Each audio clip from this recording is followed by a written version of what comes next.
When I was young, if you wanted to make a short film, you get a bunch of your friends together, throw some beer at them, and they'd help you out. When you get older, people have families, they have jobs, and they can buy their own beer. So filming something on a whim, something that's experimental, that becomes a lot harder. Using generative AI tools kind of changes that equation.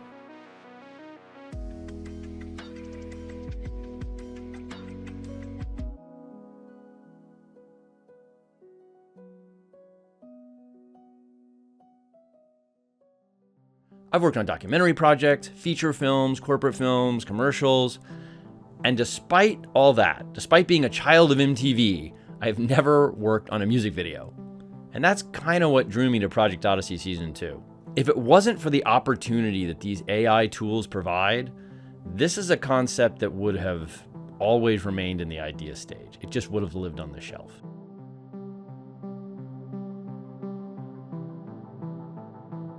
The video is basically a musical number based on the indie children's book, Dude, Where's My Beard?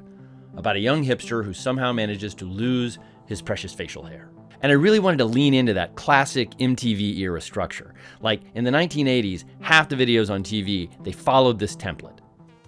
You had parallel action scenes of the band performing while they're like on stage or on a boat or on the moon or on a moonboat, whatever. And then that was cross-cut with some elaborate cinematic narrative. And that's what we have here, half performance, half visual narrative. The process of developing characters in this workflow, it's kind of like casting. What will the characters look like? How will they move? Can they be expressive? I used Midjourney to iterate on the featured characters until I had a cast that really worked. Generating sets is kind of like digital location scouting. FreePick was especially useful for this part. I could generate backgrounds, go in and retouch them as needed, then do any finishing work in Photoshop and get the plates ready for the edit. For performance, I relied heavily on Kling. Kling did the best job of interpreting a prompt with an image reference and adding really dramatic movement and really cool hair dynamics, which is obviously pretty important for a song about beards. Then my absolute new best friend was Viggle. Not only does the platform have like hundreds of existing templates with exotic dance moves, but when I needed something super specific, I could provide the movement myself. And then when I needed a very specific facial performance, like close-ups that needed to be really expressive, I used Runway's Act 1 feature. And again, I could use my performance and move it into the digital space. Some people ask, why didn't you just learn 3D animation? Well, the fact is, I tried. I mean, all the way back to Video Toaster and Lightwave, up to Unreal and Blender, I just never had much success.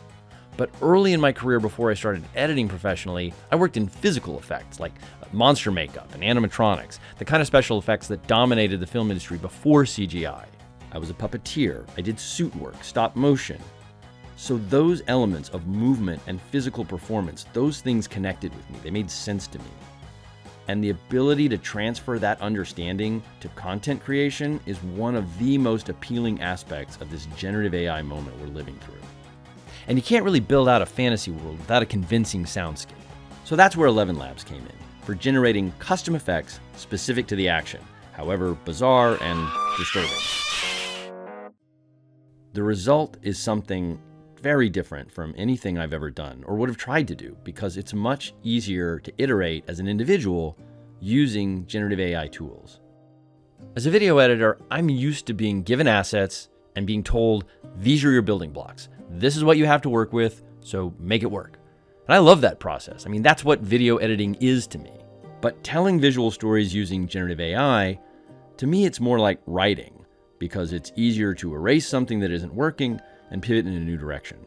And where we are right now is really just the beginning.